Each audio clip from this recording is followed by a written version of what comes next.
द्वारेश्वर नामक गांव में मस्तान नामक एक कसाई रहता था।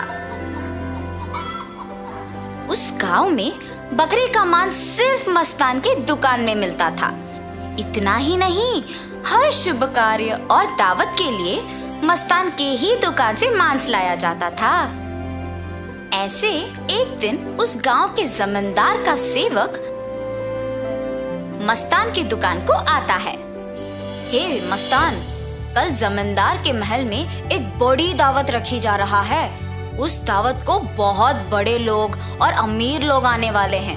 100 लोगों के लिए खाना बनवा रहे हैं। उसके लिए तुम्हें 15 किलो मांस ताजा काट के कल सुबह 6 बजे को महल लेके आना होगा। पैसे तुम्हें वहीं पे मिलेंगे। मस्तान सलमान की बात को मान लेता है, लेकिन उसके पास 15 किलो का मांस नहीं होता है। इसीलिए वो बकरी वाले के पास जाता है। रमेश भैया, दरवाजा खटखटाता है। अरे क्या हुआ मस्तान, इस समय पे आए, बात क्या है? जमींदार के घर में दावत के लिए मुझे 15 किलो मांस की जरूरत है। मैंने वचन दिया कि सुबह 6 बजे उनको मांस पहुंचा दूंगा। समय ना होने के कारण मैं अभी तुमसे बकरी खरीदने आया।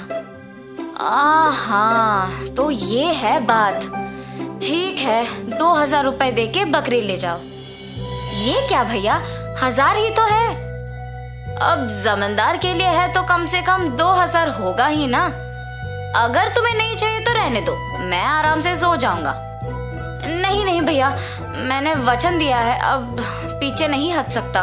मैं दे दूंगा 2000। ऐसे कहकर 2000 दे के बकरी खरीद के घर चलते हुए सोचता है, जमाए हुए पैसे एक दिन में खर्च हो गए। कोई बात नहीं, जमींदार के दावत के लिए मांस पहुंचाने के बाद पैसे मिलेंगे ना। अभी जल्दी से काम शुरू करके सुबह तक पहुंचा देना होगा। ऐसे सोचकर मांस को साफ करके उसके टुकड़े टुकड़े काट के सारी रात मेहनत करके 15 किलो मांस को तैयार रखता है। अगले दिन सुबह दिए हुए वचन के अनुसार 6 बजे को जमींदार के महल पहुंचता है। भैया, मैं सेवक सलमान के लिए आया हूँ। क्या आपको पता है कि वो कहाँ है? ये सुनकर दूसरा सेवक मस्तान को बाहर इंतजार करने के लिए कहता है। वो मस्तान के हाथ से मांस लेते हुए कहता है कि सलमान को भेजेगा और उसे पैसे मिलेंगे। मस्तान भी उस सेवक का बात मानकर बाहर इंतजार करता है, लेकिन सेवक उसके हाथ में मांस को देख सोचता है, इस 15 किलो मांस से अगर मैं 1 किलो ले लूं तो किसको पता चलेगा? किसी को भी नहीं पता चलेगा।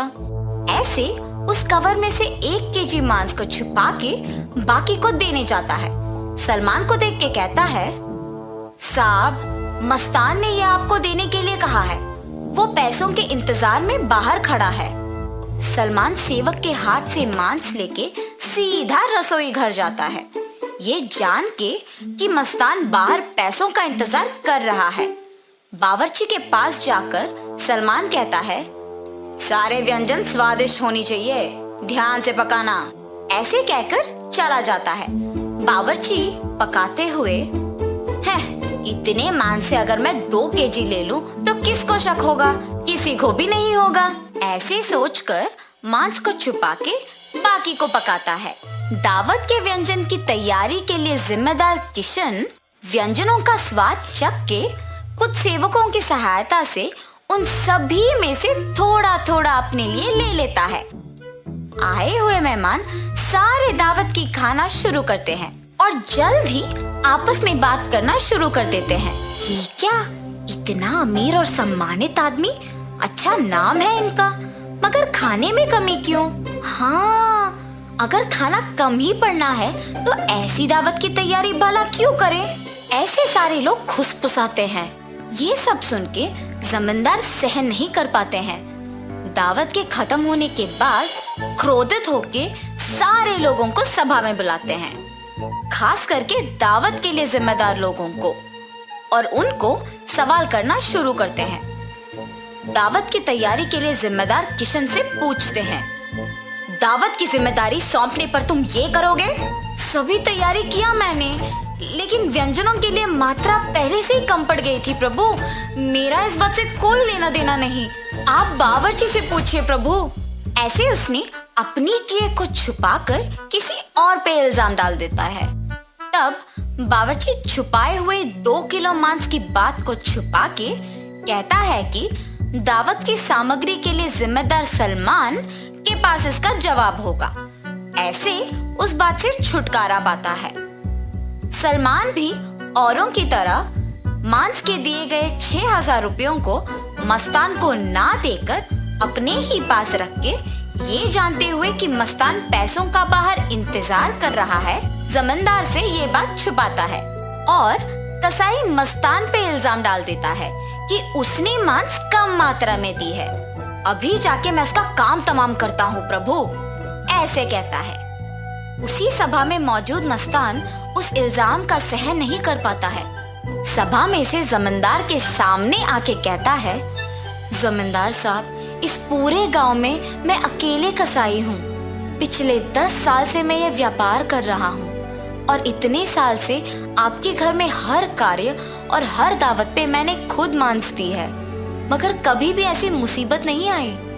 आपके घर में दावत का नाम सुनते ही 1000 की बकरी को 2000 में बेचते हैं। सुबह आके मैंने मांस को पहुंचा दिया और आपके सेवक सलमान ने मुझे मांस के पैसों के लिए सुबह से इंतजार करवाया। सलमान को मांस देने के बहाने से एक और सेवक मेरे हाथ से मांस लिया और मुझे बाहर इंतजार करने के लिए कह दिया और ये भी कहा कि वो सलमान को बुलाएगा। उसके बाद इनमें से कोई भी मेरे पास नहीं आया। कृपया मेरा यकीन कीजिए प्रभु, आप ही की दया से जी रहा हूँ। मस्तान, मुझे तुम्हारे बारे में पता है, तुम फिक्र मत करो। सैनिकों, सलमान के कपड़े खोजो, देखो अगर 6,000 रुपए मिलते हैं। खोजने पर सलमान की जेब में 6,000 रुपए मिलते हैं। ऐसे उन सब में से सलमान पकड़ा जाता है।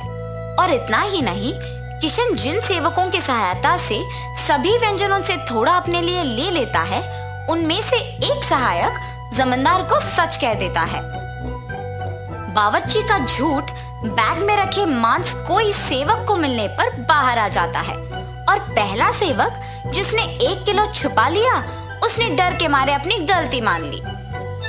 तब जमींदार सभी को दंडित करते हैं और मस्तान को उसके पैसे 6,000 दे देते हैं और ये भी कहते हैं कि वो मस्तान के लिए हमेशा रहेंगे। तो इस कहानी का नैतिक क्या है?